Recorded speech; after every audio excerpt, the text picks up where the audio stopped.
F25 can't afford my disabled boyfriend. M24. My background: I am a 6th grade teacher. Love it.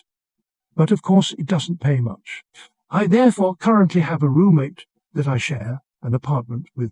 Our apartment is pricey. We live in an expensive city, but together we do just fine. My boyfriend's background: at the age of 60, he foolishly was drinking and driving. That ended with him in a wheelchair and vision problem. He has therefore never worked and is on disability. His disability isn't much, and he therefore lives with his parents who financially support him. He uses his disability check for massages. They help with him being in a wheelchair, clothes and entertainment. We met and started dating a little over a year ago. He has a fun personality and is a super kind person. I don't mind paying for all of our dates. We just can't afford to go out very often. The problem now is that he wants us to live together, and I can't afford it with him not being able to pay half the rent. I know that some people may think it doesn't matter if he can't contribute financially, but I just can't swing it. I tried explaining this to my boyfriend, but he just replied with, "I know girls want a guy who can support them." I don't know what to do.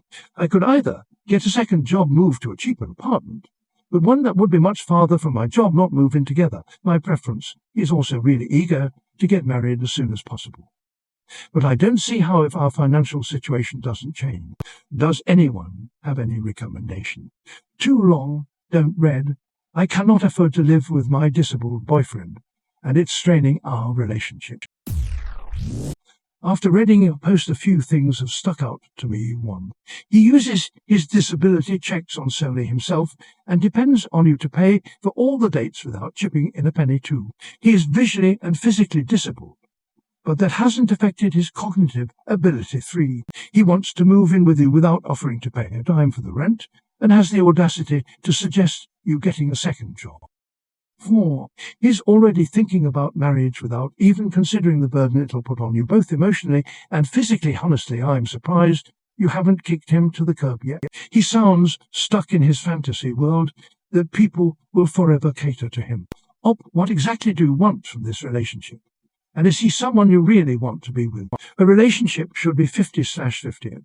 Best, so please don't sacrifice your happiness for just a good guy that can offer you nothing substantial.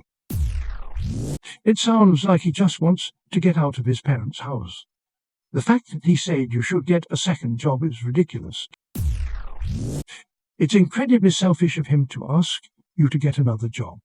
He will probably complain of how busy you are if you do this, and in the long term it's not sustainable. Can he not work at all? Also, if it weren't of the money.